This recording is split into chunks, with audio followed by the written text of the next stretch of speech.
Happy spring, everybody. It's time. It's also time for a bonus episode of Sosa's Steam Room. Get ready to go. Blake and I are talking spring training. We have an interview from Evan Altman, who is so kind to join us. You're saying, Drew, you know what to do. Hit the music.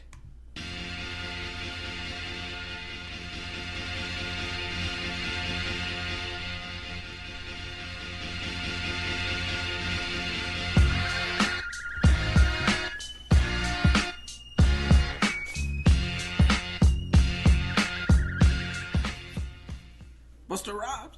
Shout out to Buster Rhymes. Blake, it's time, Drew. man. It is time. We're finally here. We are finally here. And you know what that means? You know what that means? I love this song. Best song of all time. Other than the one that didn't get picked. Oh my gosh. The Tribune song that won the contest? Yeah. The party. What was it? Let's make party. Yeah. Cubs win. We can put a link. I'm going to put a link in this podcast description of the horrible song that these random guys did. I know this song is corny as hell, but legitimately, I love it. Go Cubs, go. It's amazing. It is amazing. At the same time. It's also not amazing. It's amazing, Blake. It's amazing. It is amazing. All right, man. Let's do this. It's the Cubs bonus episode. It is February 17th, 2016. This is Sosa's Steam Room. My name is Drew Edstrom. And the man sitting to my left loves the Cubs almost as much as I do. Almost. A little bit more. That's debatable. Well, welcome in. A couple things you guys need to know. Send us questions at sosassteamroom@gmail.com. We have a Twitter and Facebook page as well. Just search Sosa's Steam Room, and we are at Sosa's Steam Room. Give us a follow. We also have some personal Twitter accounts, at DN Edstrom and at SoldierFieldBLG. Not going to make that joke this week. Not there gonna you do go. This. So I had the privilege of Skyping Evan Altman, who's a big Cubs guy from Indiana, and I got to talk to him for a bit, interview him, and he was a great interview. Great guy, extremely knowledgeable on the Cubs, and we're just going to start things off like that. So take a listen to this. All right, joining us now is the lead editor and writer for CubsInsider.com, Evan Altman. You can go ahead and follow him on Twitter, at @DEvanAltman. Welcome in, man. First guest ever on Sosa's Steam Room. You don't win anything, but next time you're in the city, I'll buy you a beverage. How does that sound? That'll work. I was hoping for like the free watch that they used to give out on the leadoff man, but I'll like a service merchandise gift card from back in the day. But this it's all right. I'll take the IOU beer. Sweet, that works for me. We're just a couple of poor college kids, so that's all we can do. There we go. I'm a poor, long too far out of college kid, so it all works. Awesome. Just so listeners get to know you a little bit better, how did you become a Cubs fan in the first place? What's your story? Yeah, so and I guess this is kind of cool. So I'll have something coming out in a couple days, but I actually compiled a bunch of different. I kind of reached out and had a bunch of people submit some different things. So I led off with my own. I grew up Northwest Indiana, so maybe about an hour outside of Chicago, and at the time, so we're talking, at this point, 30 years ago. We didn't have cable, didn't have all the stations, and there's no blackouts, there's no lights at Wrigley. It was all during the day, during the summer. It was all on WGN. There you go. And so what else are you going to do? When you're a kid, it's like Grandpa liked the Cubs, Dad liked the Cubs. My brother and I would sit at home and just like, well, it was either, you'd either get soap operas or you could watch the Cubs. And so you didn't have much of a choice. So it really grew kind of out of that. And then, again, a lot of friends in my hometown were also fans. So that kind of helped cultivate that. But I think just seeing them constantly, and kind of, and so when I was 5, right, I would have been 5, the 84 team really came out. Ryan Sandberg was really, he was it, man. And so that was like that guy who, it wasn't just the team, but you had a player there who you could really just kind of latch onto, and I could just sort of idolize. And so that really, I think, kind of launched me into sort of super fandom or diehard fandom, whatever you want to call it, from there. Yeah, absolutely. I'm sort of the same way. My grandpa watched the Cubs. Remember sitting with him and watching, and then just fell in love, man. That's what it's all about. So Absolutely. we're gonna get into some projections.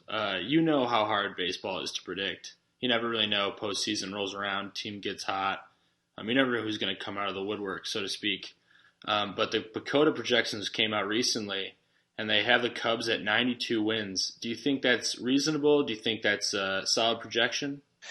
I think it is relatively, like, if you kind of understand, if you look at the PECOTA projections in general, and they seem to be a little bit more conservative, I think, than I think Fangraphs got the Cubs at like 94 wins, which, USA Today as well yeah, has way high. well, yeah, and I mean they went. I think they, and I think they've got maybe a vested interest in sort of driving the conversation a little bit more. But the thing, I guess, when you look at PECOTA, what I looked at though was more, and where it matched up with Fangraphs as well, is that in both of those, the Cubs were projected to win the division by 10 games. And so that's where I thought that was even a little more conservative, though. I mean, it's hard for me to imagine the Cardinals only winning 82 or the Pirates finishing under 500. I thought those were really conservative. But what we see across the board and what is consistent is that everybody's got the Cubs winning, and not by just a game or a couple. I mean, it's we're seeing 5, 6, 10 game leads for them. So I think that's, anything can happen, but that's impressive to see that kind of a jump year over year. Absolutely. It's nice to see the Cubs on top for sure. Definitely refreshing, but kind of scary at the same time. No, it is, and that's kind of putting them out front, right? Like Mm-hmm. last year, none of us would have said, you really would have been laughed at if you said, oh yeah, I think the Cubs could win 95 plus games, right? This is insane, and now we're like, oh, you only think they're going to win 92, right? Like what's wrong with you, And so that flips, but at the same time, again, they're not. Last year, they didn't have the pressure of playing the expectation, and so now they do, and now it's how do they deal with that? How do we deal with that? Yep, targets on the back for sure. I remember last season, me and Blake, the co-host of this podcast, were saying we're just be happy if they're competitive. Now it's a totally different ballgame. Oh, sure. absolutely. I mean, the expectation, and that's, I think, the thing was where, as fans, well, and as players too, like they've got to learn to live with that. Like, before, hey, they win a few games in a row, that's a big deal. Now you're supposed to win a few games in a row. So how do you deal with, what if you go on it, you get swept in a series, or you end up losing 3, 4, 5 games in a row at some point? That feels different now than what it would have in years past. And so it's how do you deal with success, and then how do you deal with the flip side of that, which is, again, what if they come out of the gate cold? People start freaking out now, okay, no big deal, but it's going to be interesting. That's Chicago sports in a nutshell. Yeah. Team underperforms, everyone just freaks out. So I'm looking forward to it. Just talking some spring training quick. Do you have a prospect that comes to mind that could surprise some Cubs fans this spring?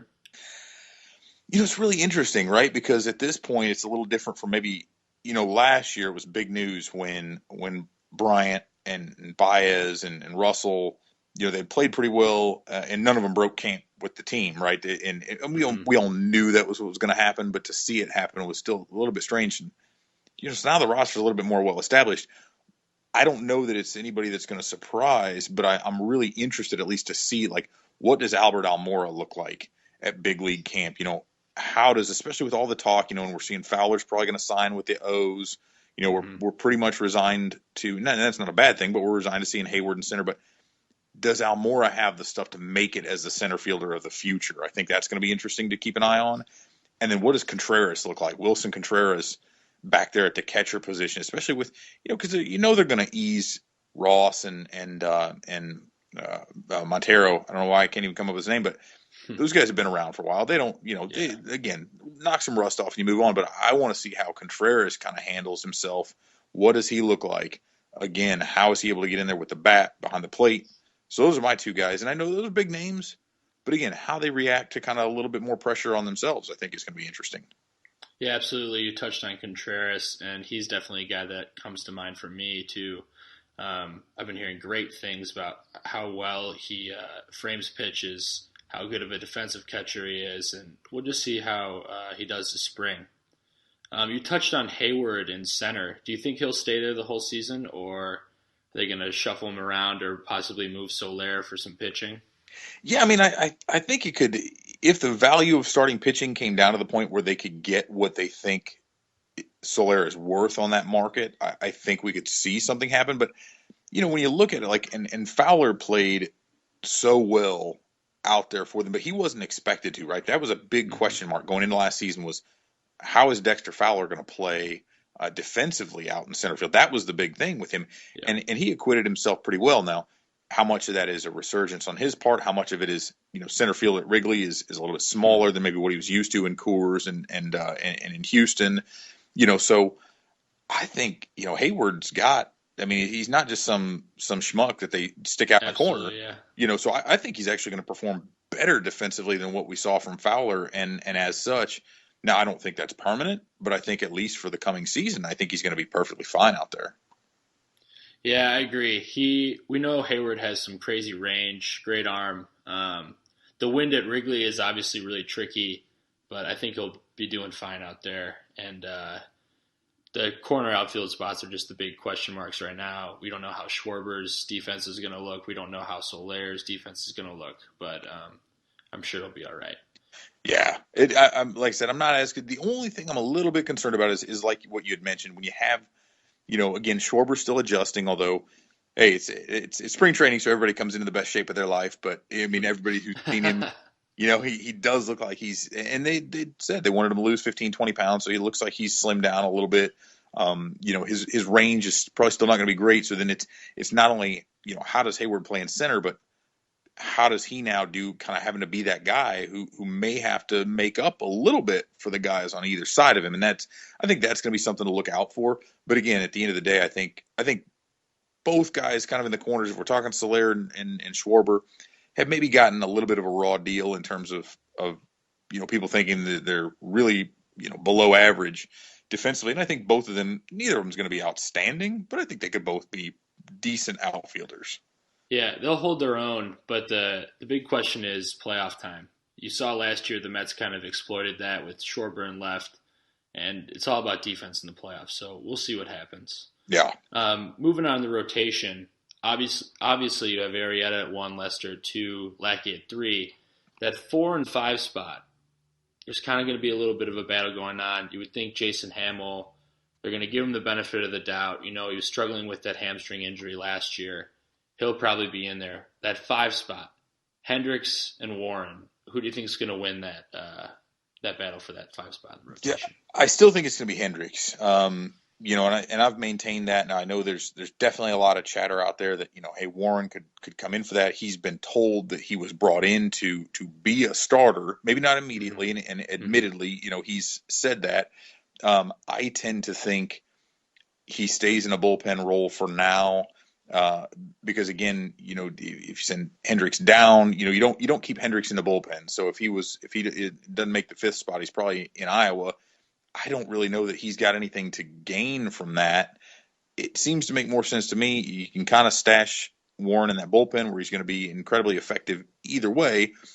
And he's that guy that can step in if we see another injury, if something happens and by some twist, one of these guys isn't very effective, because one way or the other, Hamill's not coming back next year. Mm-hmm. And now you do have a spot that opens up. Warren slides right in there. So it's essentially like picking up a new free agent starter, but a guy who's still super cheap relative to the cost of what starting pitching is. And so I think he's a guy that, I think that we see the rotation shake out pretty much like we thought it was going to from a month or 2 months ago. But I think they'll be in open competition. I just don't know how serious they'll be about wanting to move Warren around.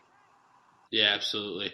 We have depth in that position now, which is nice. Definitely be a little bit of a battle for it. I like Hendricks because, he doesn't have overpowering stuff, but he's a smart pitcher.